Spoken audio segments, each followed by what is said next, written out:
Candidate Joe Biden appears to be leading the pack with Latinos in Texas and California. And is Mayor Pete surging before the Iowa caucuses? And, of course, what should we be watching for and when in the impeachment testimony that resumes today? Joining us to talk about all of this is the Hill's editor-in-chief, Bob Cusack. He's here to give us the debrief. Welcome. Happy Friday. Good morning. Good to see you, Bob. All right, so we got two new polls of Latinos in California and in Texas, and they both have Biden leading the way among this demographic group. Tell us what we're seeing here. Well, this is very important for Joe Biden because everyone's been predicting his demise, and he has been able to keep Latinos and African Americans, and that's not going to really help him in Iowa and New Hampshire, which he could certainly struggle in Iowa.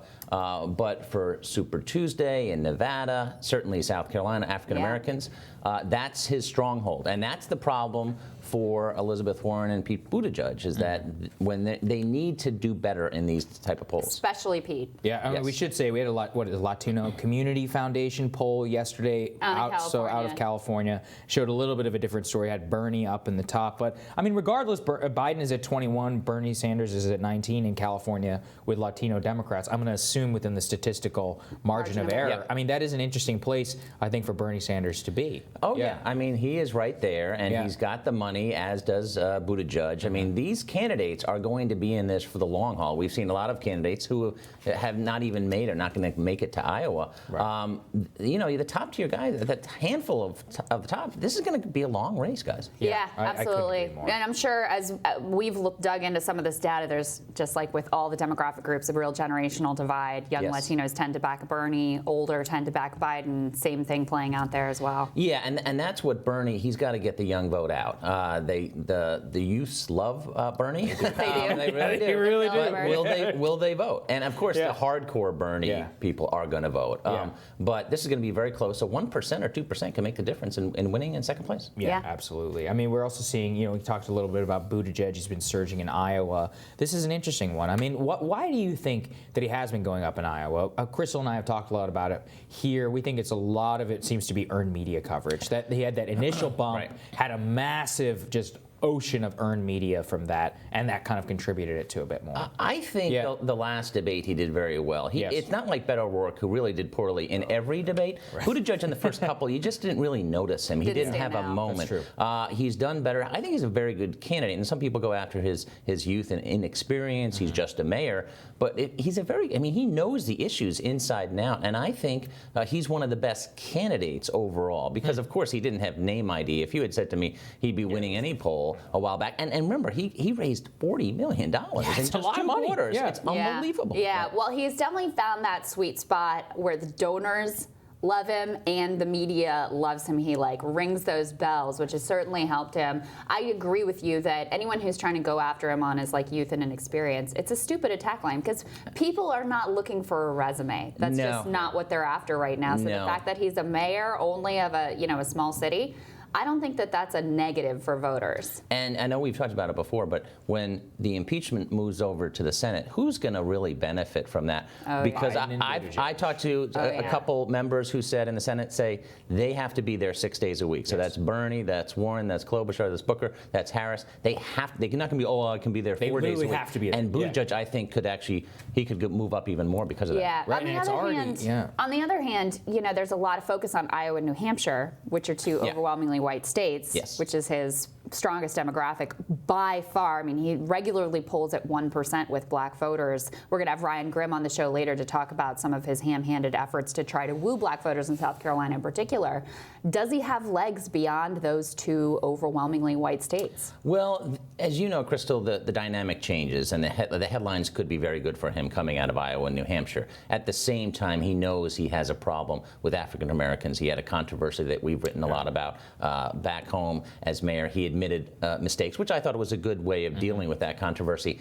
I don't know how he gets the African American vote, and he hasn't figured it out yet. No, clearly. he has not figured it out whatsoever. The real question, I think, is we've been talking about this a lot, which is it's not just with Buttigieg, it's more about Biden and the story of whether these voters are going to stick with him. Because I think I've said this before, it goes two ways. He loses in Iowa and New Hampshire, then it all comes down to whether the black vote in South Carolina is going to stick by Joe Biden, or if Warren or Bernie could shave enough off with momentum, or even a Buttigieg, in order to knock him off the poll. Do you really think that that's going to happen? Because everybody says, well, Barack Obama, he won Iowa, and then the votes in South Carolina changed.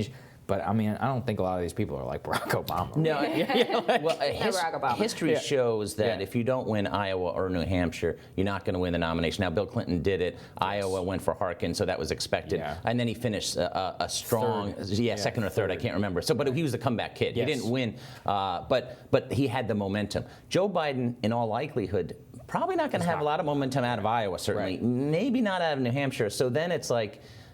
Then it's a must-win. Is it a must-win in Nevada and South Carolina? That's the real question. Is like, are these minority voters going to stick with him after two big losses? And that really is up in the air. I think it is legitimately unprecedented. I think it depends somewhat on if there is one person who wins Iowa and wins New Hampshire. If you have kind of a mess in Iowa and you have kind of a mess in New Hampshire, then I think Biden is still well positioned, especially when you look at South Carolina, Nevada, and then you're going into Super Tuesday with a lot of southern states where he has a lot of strength, something else that we're going to talk about later. I did want to ask you, though, do you think that if you buy the assumption, which I do, that part of Buttigieg's rise here is a media love fest, does Deval Patrick steal any of his thunder in that regard? I don't think Deval is going to be that big of a player getting in this late, et cetera, but he is garnering a lot of media attention.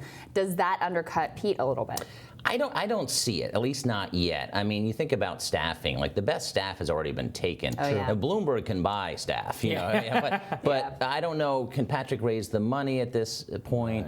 It's interesting that he's getting in, but can he be a force? I'm skeptical. I don't know, but he has gotten quite a bit of national airtime. And I watched his announcement video. Every single top-tier member of the press was there, right? And every one of them aired packages. So that's worth a lot of money. The last thing we want to talk with you about, of course, is impeachment. I mean, once more, we're digging a lot more into the rules, Bob. In this Senate trial, I really am obsessed with this because I don't think people have grappled the massive effect it's going to have on the presidential race. 6 days a week, you have to be there in the U.S. Senate from 12:30 to 6:30. You ain't catching a flight. It's 6 hours. Yeah, you're not going anywhere. What are you going to do? Hold a morning rally in Monmouth, New Hampshire? By Skype. Yeah, by Skype. Like, what's going to happen? Seriously. I mean, this is unprecedented, and they're going to have to be there, no doubt about it. And this is where money helps. They can do a lot of ads if you have a lot of money. But if you're not in the top tier like Harris, Booker, and Klobuchar, I mean, this could be really a death. Yeah, and I looked into it actually. The Bill Clinton trial began on January 7th. It didn't end until February 11th. So guess what? When's Iowa? February 4th. When's New Hampshire? February 11th. Yeah, and that's the two most important contests. This is going on at least a month.